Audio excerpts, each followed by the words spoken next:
Memory card? Hi, my name is Stan Puzdziak. I was director and producer on Memory Card. Hi, I'm Jason Taylor. I played auditioner number 2 in Behind the Signal, of Egan, Signal Fortune.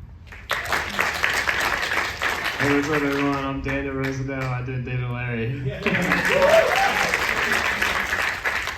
Hi, my name is Sabrina DBASG, and I co-wrote and co-directed and co-produced and did the music and puppets for Secret Menu Beauty. Hi, I'm Yasha, and I was the director, writer, editor, and also had a little role in Bush Witches. Hi, I'm Jackie, and I helped to produce Bush Witches.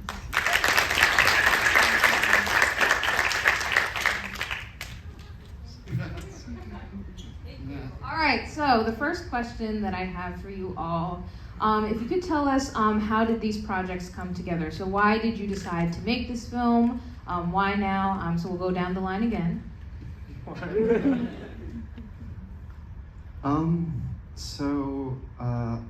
Our movie came together because Frankie wrote it and then brought it to me and was like, yeah, and I was like, yeah. And then I was gonna direct it, and so then I went back and forth, and it was gonna be something that we did together during the height of lockdown, sort of internally with a lot of stock footage and stop motion and animation, and then we wound up getting a grant from their alma mater, which was cool because then we used that to get more money from other people, and then we turned in whatever this was, and that was good.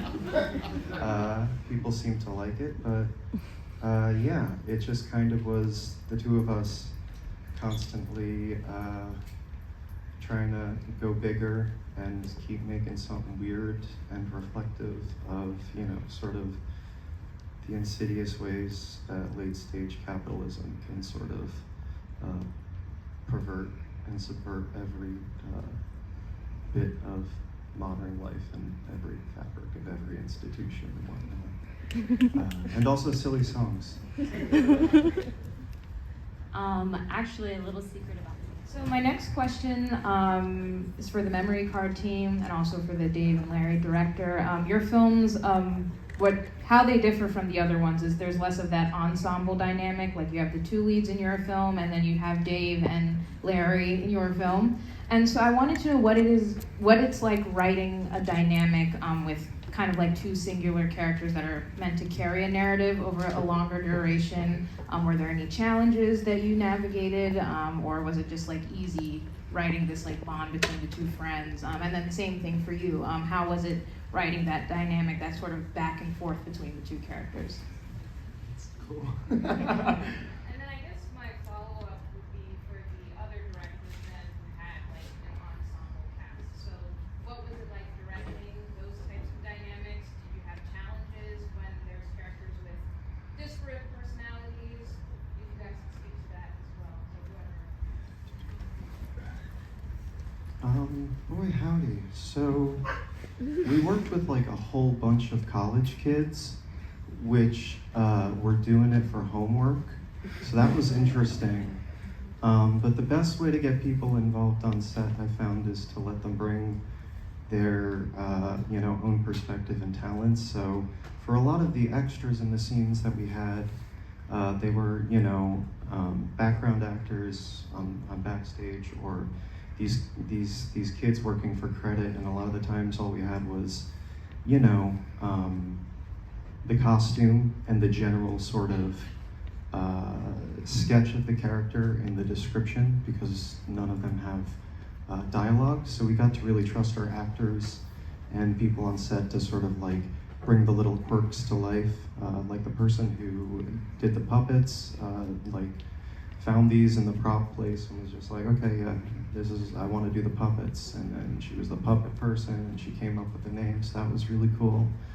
But the other thing that was interesting is the narrator while it is 3 different voices, is the same characters telling the same story. So that was kind of interesting because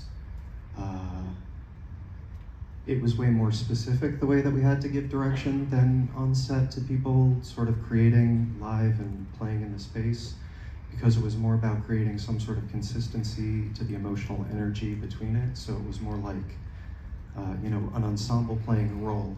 And so a lot of that was in the script, and we sort of had types in mind that we wanted to give voice to, like in the actual delivery. And that was really interesting because the actors were from all over the place with all different kinds of backgrounds. One of them, Fred, he was a realtor.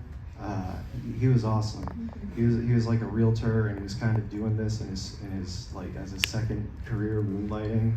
And he gave one hell of a performance. And it turned out that hell of a performance, the phone was accidentally off, and he didn't get any of it but the 5-minute break that we took. But then he gave another hell of a performance, and it was awesome, and we were able to talk to people from all over, and yeah, it was pretty groovy. I'm the only one out here, by the way, because everybody else lives out in LA, and that's where we shot it, and I went there because they all told me to. Now I'm here, and okay.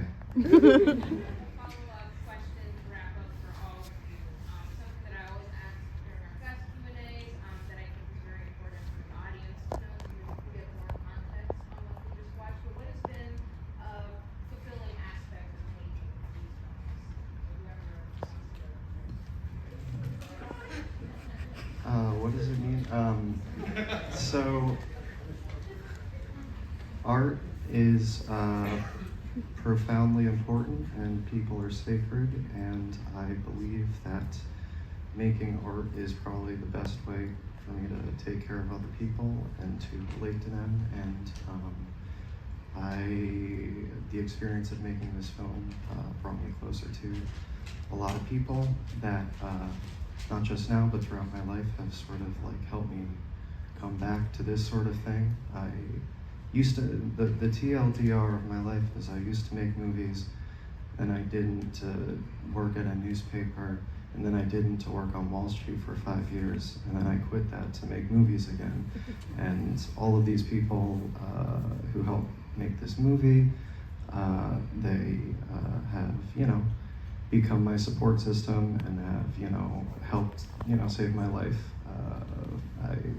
I couldn't do this without them, or life without them, especially Frankie and my wife Amalia, who also helped with production design and everything. And I just could not stop doing it, and so I guess I'm still here, and I'm gonna keep doing it. And so that's good.